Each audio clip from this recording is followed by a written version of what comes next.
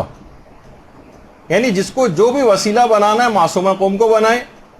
حتیٰ کہ امام رضا بھی سفارش کے لیے قوم آتے ہیں یا معصومہ قوم سے سفارش کرتے ہیں, لیکن براہ راست قوم کے معاملات میں مداخلت نہیں کرتے.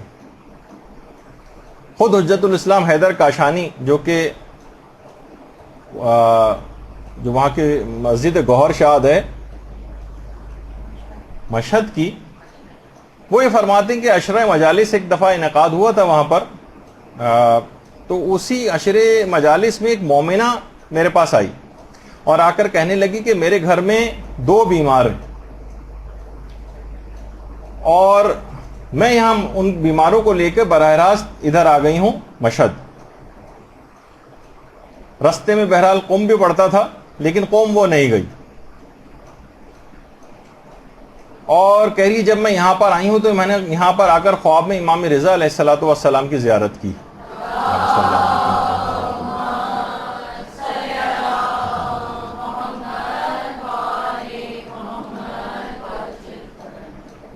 امام نے فرمایا مجھ سے کہ تم یہاں پر آئی ہو تو تمہارے ایک جوان کو تو میں شفا دے دوں گا, لیکن دوسرے بھائی کو لے کر تمہیں قوم جانا پڑے گا میری بہن کے پاس. اس نے کہا کہ خواب میں مجھے یہ امام آئے ہیں اور یہ کہا. ان عالم دین نے کہا کہ عورت کو باقاعدہ سمجھایا کہ حضرت امام علی رضا علیہ السلام نے شکوہ کیا ہے کہ تم میری بہن کی زیارت کو کیوں نہیں گئیں. یعنی اس قوم سے گزرتے ہوئے براہ راست وہاں آ گئی, لیکن امام نے اس کو پسند نہیں کیا. آپ کو یاد ہوگا ایک دفعہ میں نے واقعہ بھی سنایا تھا کہ جب سعودی عرب کا ایک بادشاہ آیت اللہ بروجردی کے پاس قوم آنا چاہتا تھا تو انہوں نے ملنے سے منع کر دیا تھا, کیونکہ یہ تو وہابی العقیدہ ہے, کبھی کسی قبر کی زیارت پہ کبھی جائے گا نہیں اور میں برداشت نہیں کر سکتا, یہ معصومہ قوم کی توہین سمجھتا ہوں کہ کوئی بادشاہ میرے پاس آئے اور معصومہ کی قبر کی زیارت کے لیے نہ جائے. اسی طریقے سے امام نے بھی اس بات کو پسند نہیں کیا کہ قوم سے کوئی گزر کر آ جائے. کہا کہ ایک کو میں دے دوں گا شفا, کیونکہ بہرحال اتنی دور سے 2 بیماروں کو لے کر آئی ہے, لیکن ایک کو تو لازمی وہاں لے جانا پڑے گا. اور دیکھیے یہی وجہ ہے کہ پیغمبر اسلام کی بھی جو باقاعدہ ایک روایت ہے کہ جو بھی مدینے میں میری قبر کی زیارت کرے اور میرے چچا حمزہ کی قبر کی زیارت نہ کرے اس نے جفا کی ہے, مجھ سے غداری کی ہے. یعنی حضرت حمزہ کی, یعنی یہ طریقہ کار ہے کہ بہرحال جو کوئی وہاں پر جائے اس کے لیے ضروری ہے کہ مدینے جا رہا تو حضرت حمزہ کی قبر پر بھی جائے, جو مکے آ رہا ہے وہ جنت البقیع کی زیارت کے لیے مدینے بھی جائے, جو مشہد آ رہا ہے اسے چاہیے کہ قوم کی زیارت بھی کرے. تو بہرحال اور تقریباً ایک شخص تھا جس کے متعلق تمام کتابوں کے اندر بھی ہے کہ 3 سال سے ایک مفلوج شخص تھا. اچھا اب یہ تو خیر یہ تصویر یہ ان شخص کی نہیں ہے, بلکہ یہ آیت اللہ مہدوی کنی کی تصویر, جن کا بھی کچھ ہی عرصے پہلے انتقال بھی ہو گیا ہے. یہ کافی عرصے سے کوما کی حالت میں تھی اور حرم کے آستانہ قدس رضوی کی باقاعدہ ایک تبرکات حرم سے مس کر کے لے کر آتے ہیں بیماروں کے اوپر. تو کہتے ہیں کہ کتنے عرصے سے کوما میں تھے بالکل بے ہوش, اور جب ان کے اوپر یہ چیز جیسے ہی یہ وہاں سے مس کیا ہوا کپڑا ان کے اوپر ڈالا آیت اللہ مہدوی کنی پر ہاسپٹل میں, اسی وقت انہوں نے اپنی آنکھیں کھول دی تھی اور آنکھوں سے باقاعدہ آنسو بہنے لگے تھے. اس کے بعد پھر ظاہر ہے کچھ عرصے کے بعد پھر ہارٹ اٹیک ہوا اور اس کے بعد پھر دنیا فانی سے کوچ کر گئے. لیکن بہرحال یہ کہ اسی وقت یہ بہت حیران کن بات ہوئی کہ اسی وقت یہ اس طرح کا واقعہ ہوا. ہمارے ایک دوست نے تو باقاعدہ تجربہ بھی کیا تھا کہ ان کی کوئی رشتہ دار جن کے جو اسی طرح کی بالکل تقریباً موت جیسی ان کے پاس یا حالت احتضار والی یا ہارٹ بیٹ تقریباً بالکل نہ ہونے کے برابر ان کی ہو رہی تھی, اور اس وقت انہوں نے ان کے کان میں سورہ یاسین کی تلاوت جو ہے اپنے ایئر فون کے ذریعے لگا دی. تو ایک دم سے اسی وقت تیزی کے ساتھ ہارٹ بیٹ جو نمایاں ہو رہی ہوتی ہے مانیٹر کے اوپر, اسی وقت اس کے اندر تبدیلیاں نوٹ کی گئی فوری طور پر. تو بعض اوقات دیکھیں ان تمام چیزوں کے اندر بہت تبرکات کے اندر بہت ہم لوگ کیونکہ مادیات کے پردے اتنے ہو گئے ہیں, شکوک و شبہات اتنے بڑھ گئے ہیں, اصلاً دیکھا جائے تو عقیدے بھی بہت کمزور ہو گئے ہیں, اس وجہ سے ہم لوگوں کے ساتھ یہ چیزیں پیش بھی نہیں آتی ہیں. تو بہرحال میں اس مفلوج کی بات بیان کر رہا تھا کہ جو 3 سال سے مفلوج تھا، اور وہ اسی حرم میں شفا یابی کی نیت سے باقاعدہ دعائے توسل میں بھی شریک ہوتا تھا، لیکن بہرحال اس کا فالج صحیح نہیں ہو رہا تھا۔ ایک دن اس نے امام رضا کی زری کے پاس آ کر گویا شکایت کی کہ مولا آپ غیر مسلموں کو بھی محروم نہیں کرتے، میں آپ کا شیعہ ہوں، آپ مجھ پر توجہ کیوں نہیں دے رہے ہیں؟ مولا آپ مجھ کو جواب دیں، یا تو مجھے جواب دے دیں یا پھر میں قوم جا کر آپ کی بہن سے آپ کی شکایت کروں گا۔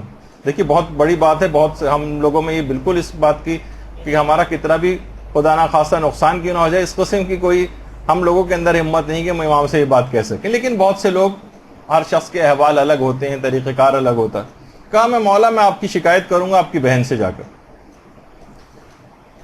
اور پھر میں ان کو وسیلہ قرار دوں گا۔ وہ کہتا ہے مفلوج اس کو گھر دوبارہ لے کر آئے وہاں سے زری سے، کہہ رہا ہے میں گھر آ کر سویا تو میں نے خواب میں معصومہ قوم سلام اللہ علیہ کی زیارت کی۔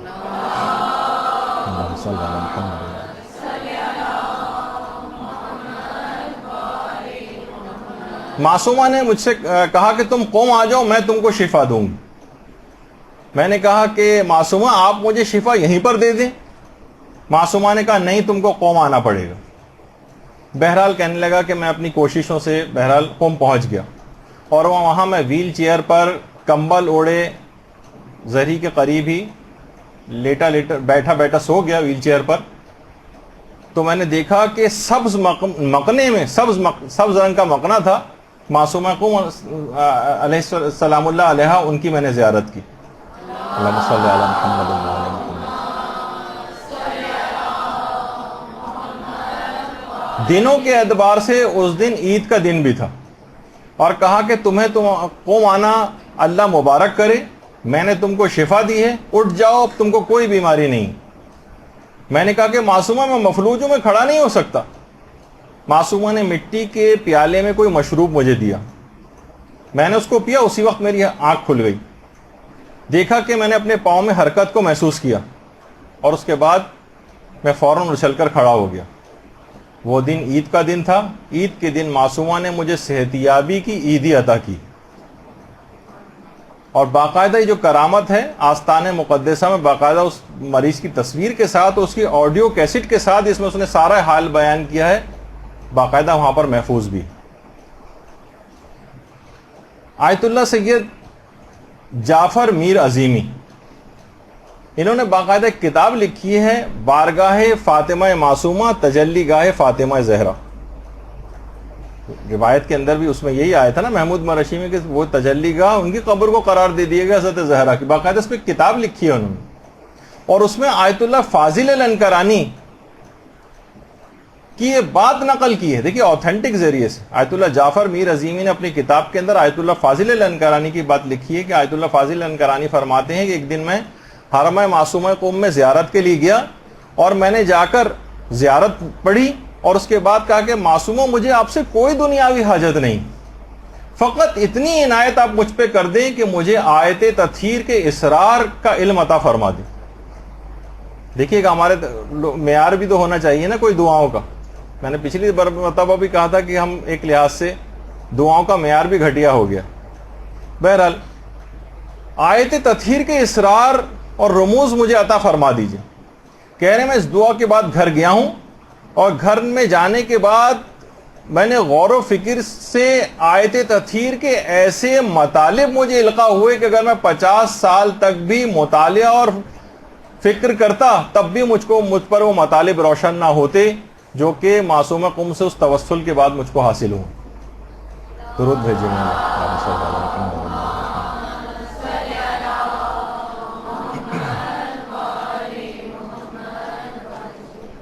اندازہ کیجئے کہ علماء کا کہ انہوں نے کیسے کیسے فیوز حاصل کیے۔ علامہ محمد حسین طباطبائی اس قدر احترام، فوق العادہ احترام، یاد ہے آپ کو امام رضا کا بھی ایسی احترام تھا ان کے دل میں، وہ کہتے تھے کہ میں دل تو میرا یہ چاہتا ہے اگر یہ منع نہ ہوتا تو میں صحن سے لے کر اور قبر تک زمین کو بوسہ دیتا ہوا جاتا۔ اتنا زیادہ احترام تھا کہ اس کا احترام کا اظہار کیسے کرتے تھے کہ رمضان میں روزانہ وقت افطار حرم معصومہ قوم میں تشریف لاتے تھے، اور ذریعہ مقدس کو عقیدت سے بوسہ دے کر افطار کرتے تھے، گویا افطار اسی کو قرار دیتے تھے کہ ذریعہ مقدس کو جا کر وقت افطار بوسہ دیں اور اسی کو ہی اپنا افطار قرار دیتے تھے.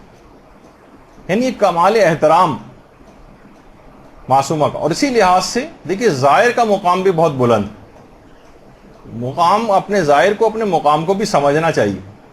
صرف وہ خریداری کرنے کی جگہ نہیں ہے بلکہ کچھ اس طرح کی چیزوں کو حاصل کرنے کی جگہ بھی.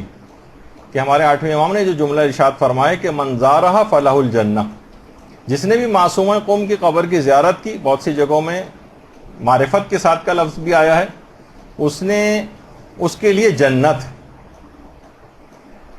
اور امام محمد تقی علیہ الصلوۃ والسلام کا جو جملہ اللہم صلی علی محمد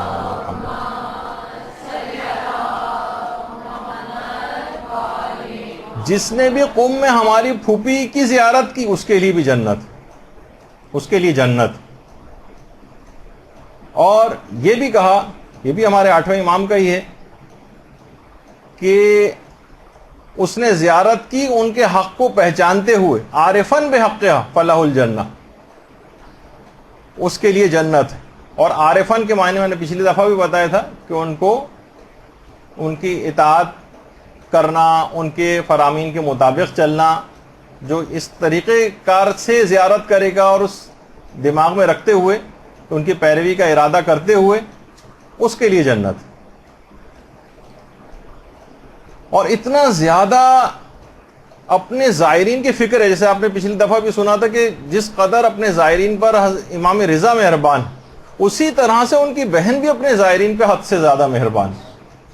آیت اللہ مرشی نجفی فرماتے ہیں کہ ایک دفعہ میں سونے کے لیے لیٹا ہوا تھا، اچانک سے بی بی معصومہ قم سلام اللہ علیہا میرے کمرے میں تشریف لائیں. بہت سارے واقعات ہیں آیت اللہ مرشی نجفی. 60 سال ایسے ہی تو نماز شب سے بھی پہلے حرم کے دروازے کھلنے سے پہلے جا کر 1 گھنٹہ بھر پہلے جا کر بیٹھے ہوتے تھے اور پہلے ظاہر ہوتے تھے.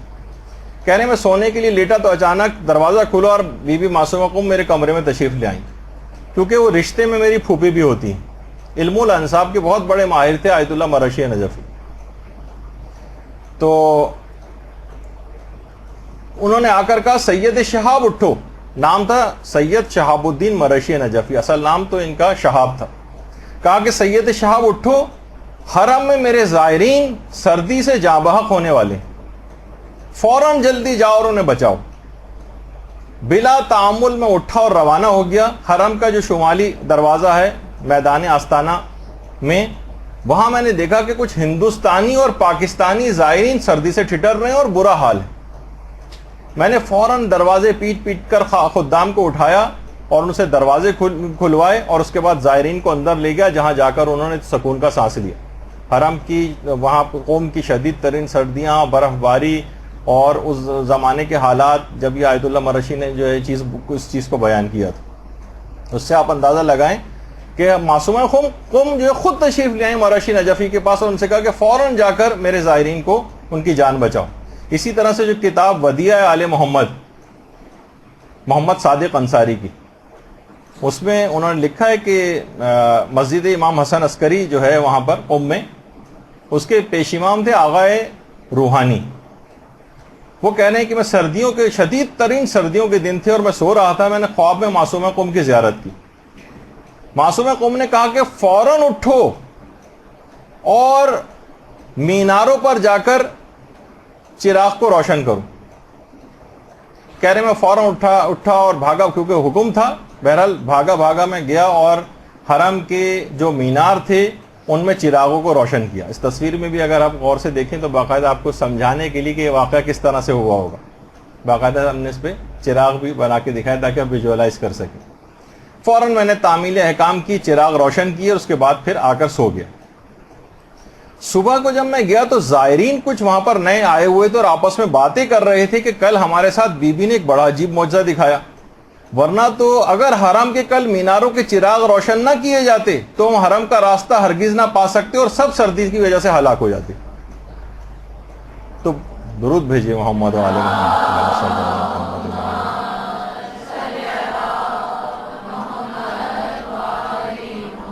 یعنی اتنا خیال زائرین کا. معصومہ کو لگتا ہے زائرین کے لیے ہر وقت فکر مند رہتی ہیں. نہ جانے کتنے ہی واقعات اس طرح سے پیش آئے ہیں کہ جس کے اندر زائرین کے ساتھ خصوصی لطف و عنایت اور کرم.